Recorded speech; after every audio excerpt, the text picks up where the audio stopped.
Hi, vortex. Hi. Why do people talk this way? Why do people talk in any kind of way? You know, pop culture has always been stupid. It was just the internet that proved how stupid it was. Will always be. But I had a really enlightening conversation with my friend Charter. He's a comic. He's introduced me a bunch of times. He really likes my stuff. I really like his stuff. He's a really good joke writer.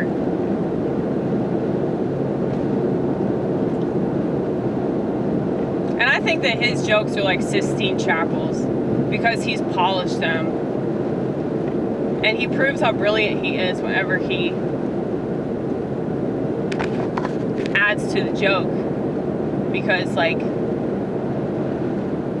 he proves that he's one of those, like, you know, let's dig a lot deeper kind of people.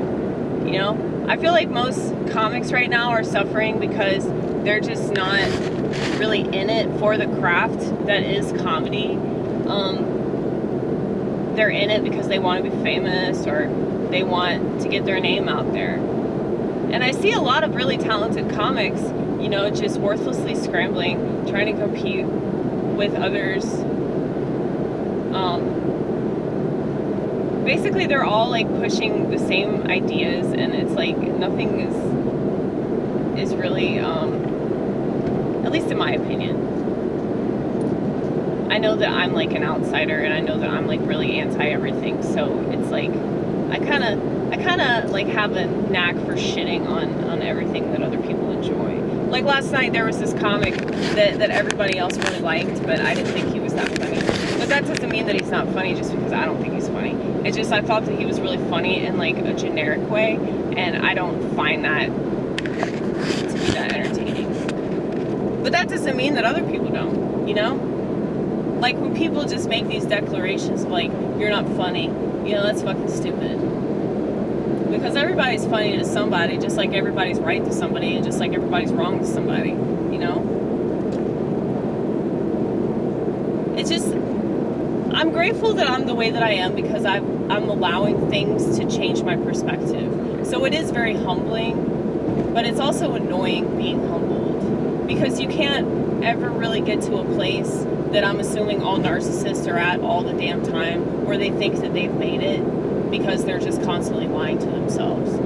You know, I can never successfully do that, and it's so disheartening because sometimes I really wish that I could enjoy things every now and then, you know. But anyway, yeah. So Charter and I had this really great conversation. Charter's like 10 years younger than me. And the only reason I mention that is just to kind of prove that like you can have the same exact mindset as another person that's either considerably older, considerably younger, from a completely different part of the world, with a completely different set of principles, or, you know, well, I shouldn't say that, because I feel like we've come to the same conclusion, but we come to the same conclusion coming from different backgrounds, okay? So maybe the principles that we were raised under aren't the same as somebody else, but we still draw the same conclusion, right? Well, he was telling me, you know, because he could tell that I'm real tormented about all this shit. And he was like, you know, Amy, you've already chosen to exit the world. You made that choice a long time ago. So you're just holding on to it, and it's just fucking with your head. So he strongly advised meditation and yoga. And I know that there are probably a lot of people, especially Christians, that are going to be like, that shit's satanic, because that's what they think about everything that they don't understand. And, you know, I've said a lot of stuff satanic. Like, I think that psychiatric medication is satanic, but at the same time, that doesn't mean that people that take it are taking it you know, because they're just stupid or whatever. I mean, yeah, I think that a lot of people that take meds are really, like, uneducated about it, and they just want to fit in, which is why they think, oh, okay, well, if I have a generalized anxiety disorder and I take pills for it every single day, well, you know, I'm like a lot of people that live in America, so, you know, there's nothing abnormal about that. How strange is that, like, people have normalized having anxiety and depression and all that. That's why I say what I say about it. I don't think that anything is what they say it is. So I think that for everything there's a spectrum. You know, just like they measure your pain level whenever you go to the hospital and you've done something to yourself. You know, when it comes to, like, your levels of discomfort, when it comes to, you know, your levels of understanding in our society, like, I would say that on a scale of 1 to 10, 10 being the highest, you know, I'm probably a 25 to 50 when it comes to levels of discomfort in relation to this world. So, because of that, if I were talking to a psychiatrist, they would most definitely label me a schizophrenic. But, you know, I'm not urinating all over myself, and I'm able to hold down a job, and I'm able to maintain relationships. I mean, I'm going to see my friend right now. And I just got out of church. We were singing a marriage blessing for this couple that's been married for, like, 20-something years. You know, they have, I think.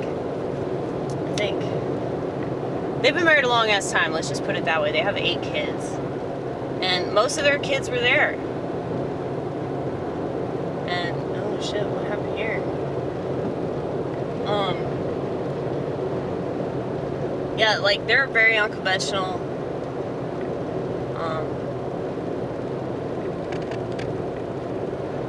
They've been homesteading.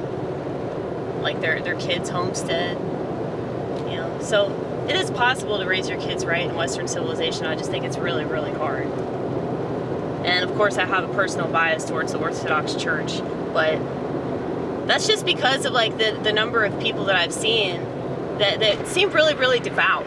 And I'm not saying that you can't be devout in any other denomination, but what I'm saying is that it seems like Orthodox people know why they're there, and there's just a lot more meat to the religion, whereas, like, I feel like all these other religions are just kind of fluff.